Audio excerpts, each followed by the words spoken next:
If you're like me, you're probably horrified about Emerald Fennell turning Wuthering Heights into a toxic dark romance, as if Emily Brontë actually wrote a book talk enemies to lovers, or as if Heathcliff was actually this hot and bothered sexy villain that everyone wants to bone. And if you've been feeling like Cassandra lately, telling everyone that this is not a love story, but no one seems to actually be listening, this video is for you. Because if you actually loved Wuthering Heights for what it is, which is a Gothic study on trauma, generational abuse, obsession, class betrayal, then this video is for you because I have the perfect 5 book recommendations. Let's start.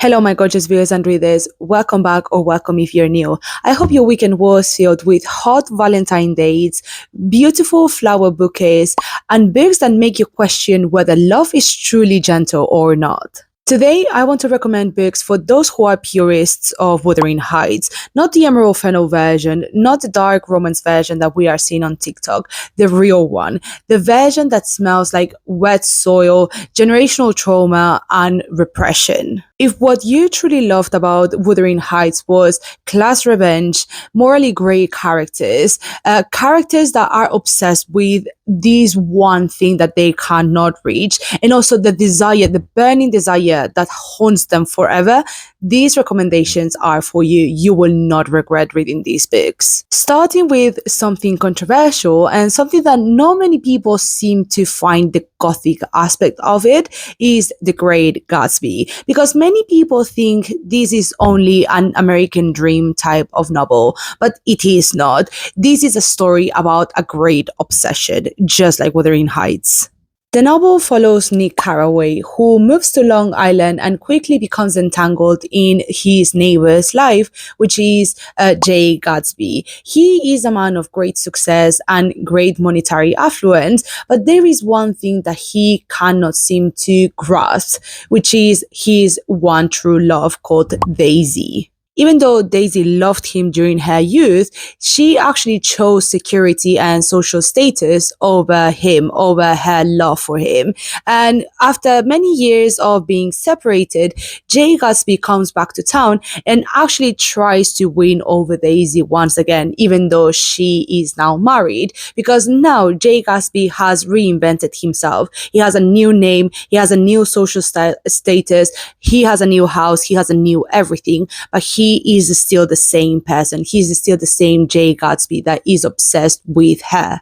And even though Jay Gatsby actually builds an empire, he is one of the most important people in town, he actually is trying to claim something that has been denied for him or to him for all his life, which is obviously social status, class mobility, legitimacy, but most importantly, love.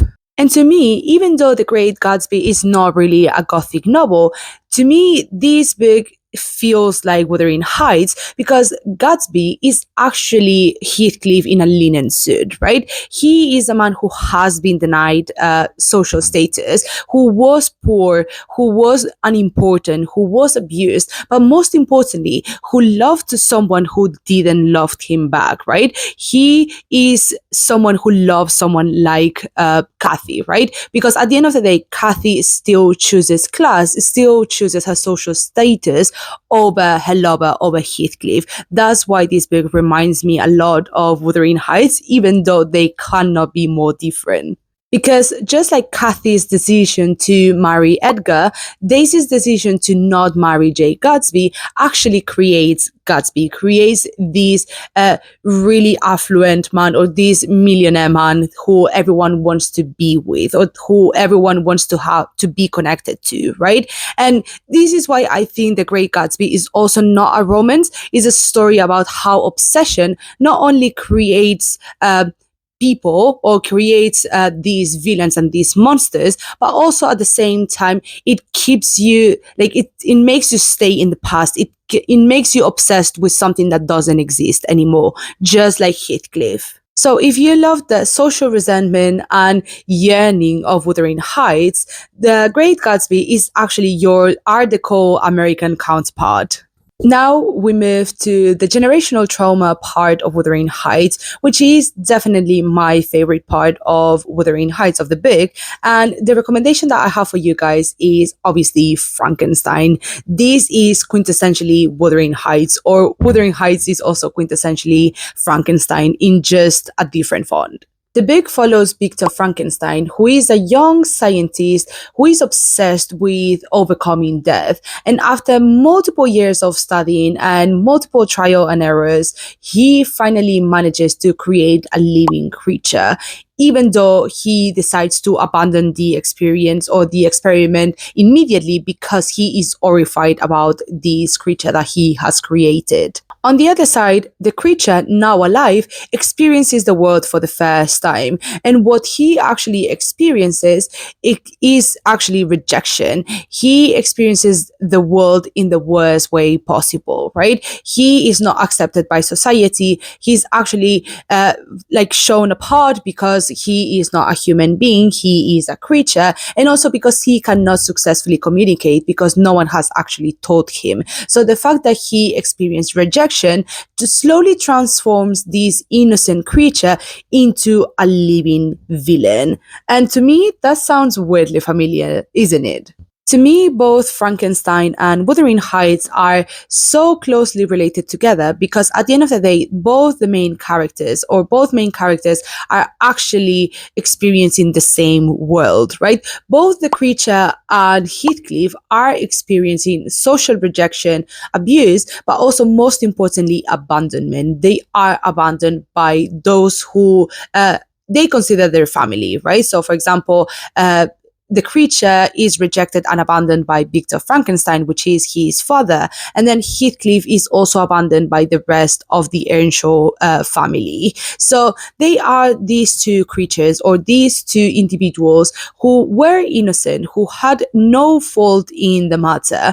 But because of all the rejection that they experience, not only class rejection, but also social rejection because they look and are different, then they slowly become villainous. They become these monsters who are seeking revenge. Also, another thing that also connects these two novels together is that they are obsessed with legacy. We see in both novels how the actions of the eldest actually affect the young, right? So for example, in Wuthering Heights, we see how the actions of the father accept the children, and then the actions of the children affect the grandchildren, right? So this is something that also happens in Frankenstein. Obviously, I won't explain the details, but these two stories are actually deeply interconnected with abuse and generational trauma, right? We see how the abuse of the elders actually pass through generations until someone makes a decision to be different. So, if what you loved about Wuthering Heights is seeing how abuse seeps through generations, Frankenstein is the book for you. You will love it. Now, this might be an unpopular opinion, but if what you actually loved about Wuthering Heights is the monstrosity of the characters, of how far these characters take it to be horrible, to be villainous, Perfume by Patrick Susskind is the book for you. You will absolutely love this book. The story follows Grenouille, who is a man born in France in the 18th century. He is born in the lowest of the classes. His mother was a prostitute, and after carrying the baby and just abandoning him, she is sent to prison where she dies. And from the get-go, he is treated as less than a human being, right? He is an orphan of no class, of no importance. So he is just treated as someone who is dispensable, right? He grows up in France, in Paris actually, and he grows up as someone who is of no importance. He is practically invisible. He starts working at around 8, 9 years old, more or less, and we experience his life, we experience Paris through his own lens, through his own experience. And from the get-go, from when he was really young, we see that he has one specific obsession, and it's scent. He is obsessed with smelling things, smelling people, smelling certain scents, but also most importantly with capturing the perfect scent, the one thing that everyone desires, which is smelling good. And in his opinion, the one thing that will always smell great, and that is the perfect scent, is the scent of a young woman. So as he grows up, he goes around Paris trying to find these scents or these young women and trying to capture their scent, right? That's how he learns about perfumery and about distillery in order to keep these scents for himself. This book is genuinely grotesque, but I also think it is incredibly similar to Wuthering Heights in a certain way, right? Because as Heathcliff, Grenouille is also a social reject, right? He is an outcast. He is someone that is not desired, or someone who no one actually wants, right? And he lives his life through this social rejection. And even though Grenouille doesn't really care about the fact that he is being rejected, or it seems as if he is not affected by this rejection, we see how much it affects him on a daily basis, right? And we also see how much poverty actually affects both characters. Because what I see in both books is that obviously these two characters have been treated like creatures rather than humans, right? We see how much abuse Heathcliff receives on a daily basis, right? So the fact that these two creatures are living in a world where they are socially rejected, we see in both stories how they become obsessed with these, or they have this desire to be accepted, right? Heathcliff tries to gain fame and money and social status in order to become accepted by society, whereas Grenouille actually becomes obsessed with perfume, with smelling good, with smelling like the perfect scent, in order to become accepted and to become loved. So if you appreciated Heathcliff as a tragic villain who is shaped by humiliation, dehumanization and rejection, Perfume by Patrick Susskind is the book for you. You will absolutely love it. Now, if what you loved about Wuthering Heights was the fact that there was a character who was incredibly insufferable, but you couldn't stop yourself but relate to the character a little bit too much, The Picture of Dorian Gray is actually the book for you, and let me tell you why. The story follows Dorian Gray, who is a beautiful young man of really high social status, who one day becomes obsessed with keeping his beauty and his youth, because he realizes how much it benefits him, right? How much he can get away with everything because of how much people adore him for his beauty and his youth. Until one day his wish is granted after one of his best friends paints a portrait of him, a beautiful portrait, and he realizes one day that even though he does cruel things, or even though time passes, he doesn't seem to age. What actually ages is his own portrait, his own painting. So obviously, as things go, the more he falls onto these vices, the more he does all his manipulations, and the more he abuses his powers, the more the painting ages. Now, the similarities that I see between The Picture of Dorian Gray and Wuthering Heights is not between Dorian Gray and Heathcliff, the two main characters. It's actually between Dorian Gray and Cathy. So in my head, I think both Dorian Gray and Cathy are insufferable, right? They are two characters who have no respect for anyone but themselves, who are obsessed with their own desires, and that they fall into these vices and into these manipulations in order to get what they want, right? They don't seem to care about anyone else but themselves, and they actually just want to get their own thing. They want to get their way, and they will do anything and everything in order to make sure that they get it, right? That is something that Dorian Gray does, but that is also something that Cathy does, right? Because even though there are a lot of people that say that Kathy actually cares or loves Heathcliff.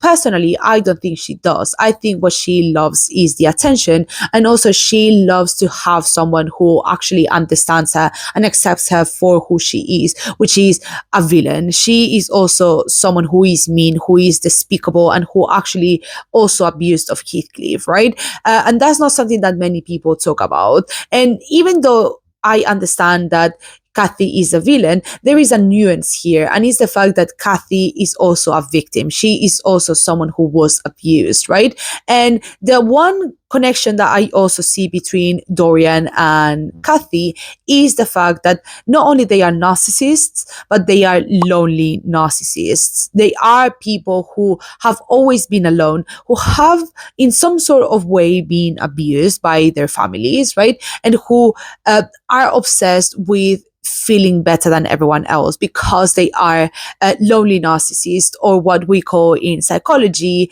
insecure narcissists. That's why I think these two books are so related to each other. So if what you enjoyed about Wuthering Heights was relating to Kathy in a certain way or a little bit too much for comfort, I think The Picture of Dorian Gray would be a great recommendation for you. You need to read the book as well. Now, this recommendation is for the truly chaotic. So if what you liked about Wuthering Heights is the fact that someone else's obsession or a character's obsession becomes everyone else's problem, meaning that someone is so obsessed with something that not only it ruins them, but it ruins everyone else's life, The Monk is for you. This has been one of my favorite reads of 2025, and let me tell you why. The story follows Ambrosio, a highly respected monk in Madrid, who is seduced and manipulated into breaking his vows. And when he breaks these vows, he becomes a man of sin.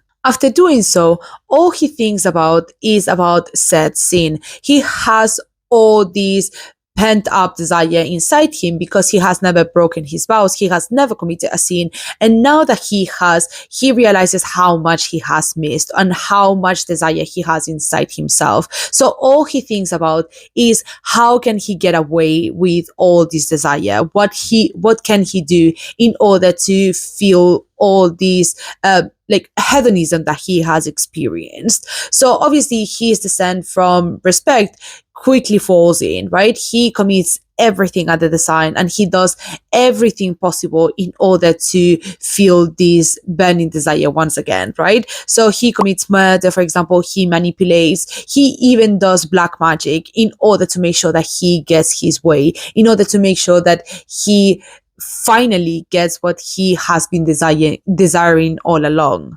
This book is actually really melodramatic and so gothic and excessive, but this book is actually a great representation on how repression and corruption actually makes villains, how it creates monsters. I think these two books are actually more closely related than we think, because even though The Monk is about lust, I think these two books actually represent something similar, which is the obsession with desire, right? We see in Wuthering Heights, for example, how obsessed Heathcliff is with revenge, right? That is his one desire. He wants revenge. He wants to finally not feel like he's humiliated, right? He wants to do the humiliation.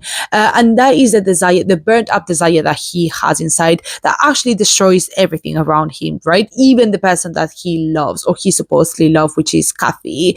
And that is something that we see in The Monk as well, right? We see how this desire that the monk has, that Ambrosio has, actually ruins everyone else's life, but also it ruins himself as well, because he has this desire that he cannot control himself. Like, he cannot control everything that he desires and also all the things that he does in order to make sure that he gets his way, just like Heathcliff does. So if you think that Wuthering Heights is actually quite sexual and has a lot of sexual tension, please read The Monk, because Wuthering Heights is nothing compared with what The Monk will offer you. And also, if you are obsessed with obsession and desire, The Monk is the next must read for you as well. As a quick conclusion, what these stories have in common is not romance, it is actually ruin. Because all these stories, all these characters, there is one thing that all of them have in common,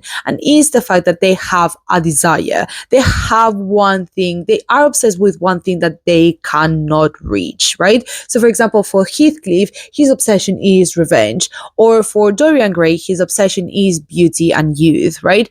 These are things that they cannot get, and that is not something like this goal is not achievable, it is not realistic, but they still can't help themselves but follow this path, to follow this obsession. And that is why these books are so similar to Wuthering Heights, even though they happen in different eras or in different places or locations, but they still have this quintessentially this thing that makes Wuthering Heights, which is the obsession with desire. That's all for today, guys. Thank you so much for watching. I hope you liked this video. And if you have read any of the books that I have recommended, please make sure that you put down your opinion in the comments. I would love to discuss, especially if you have read The Monk. I haven't found anyone that has read this book. So please put down in the comments what you thought of The Monk or any of the books that I have recommended. I would love to talk about these books. And also, if you want more content about these books or about any of the books that I have, about Wuthering Heights, for example, as well, please make sure that you follow me on my social media. I post that every day, so I post a lot of content as well. So make sure that you follow me as well. But yeah, that's all for today, guys. Thank you so much for watching. I hope you have a great rest of your week, and I will see you soon. Bye, guys.